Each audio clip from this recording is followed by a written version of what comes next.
Nauna na pong sinabi na sa Sara Duterte na kaya hindi siya umattend ng NBI probe ay dahil alam niya una pa lang na hindi na talaga magiging patas daw. Sabi niya, I did not expect this investigation to be fair. Hindi na daw yan magiging patas kahit kailan. Yun. Wala nang katiwa-tiwala kahit kanino etong lutsugas na ito. Ano? Yan yung mga palusot ng mga taong nasusukol na kasi. Kahit sino ituturo na as person or people na binabanatan siya, kinakalaban siya. Ganun na lang. Lahat na talaga. Abay darating nga siguro sa punto na kahit yung kanyang mga kaalyado ay ituturo niya na rin na kalaban. Nag-uumpisa na po yan. Dahil sa puntong ito, mukhang bad shot na si Robin Padilla kay Ximenez. O, yan nag-uumpisa yan. Siguro alam ng marami sa atin kung ano ang pinagmulan yan. Yung madalas sabihin ni Mr. Robin Padilla na hindi corrupt ang nasa Malacanang. Ayon daw kay Digong. Mukhang doon nagsimula ang hindi magandang pakikitungo natin si Sara Duterte kay Mr. Robin Padilla. Dahil nga, taliwas yon yung sinabing yun ni Digong Kuno through Mr. Robin Padilla. Taliwas yun sa sinasabi ni Sara Duterte na hindi marunong maging presidente ang nasa Malacanang. At taliwas din yun doon sa panawagan ng mga taga-suporta ni Ximenez na pinaka-corrupt na gobyerno daw itong under PBBM administration na ito. Kaya napapahiya sila.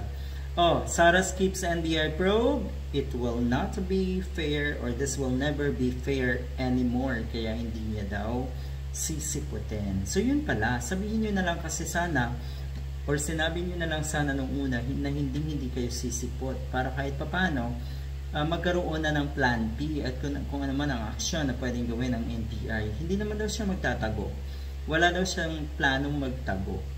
Oo, kasi ang gusto na sa Sara Duterte, makita ng publiko na siya ay inaaresto. Siguro iniisip niya na baka ito na. Baka ito na yung pagkakataon na makuha niya ang simpatya ng buong sambayanan at magtungo na sa EDSA ang lahat ng mga kababayan. Pag makita na siya ay aarestohin na. Wala na po. End nyo na po.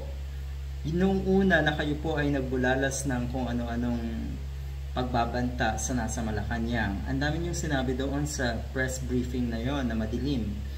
Madilim kasi namumuhay kayo sa kadiliman. Ayaw ko nang maarawan. Diba nga yung sunblock issue niya dati.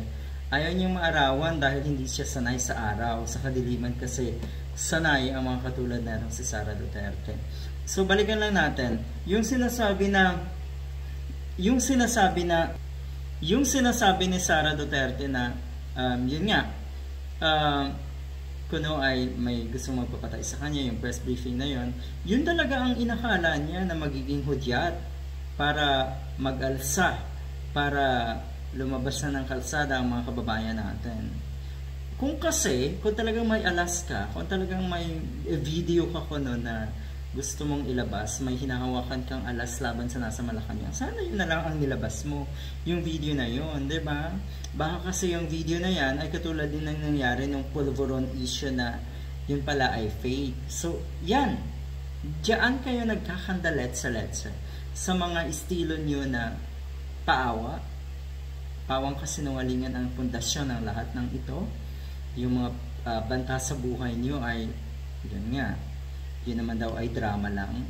So huwag po kasi kayong magdrama dahil sa puntong ito nakikita na ng mga kababayan natin yung totoong ikaw.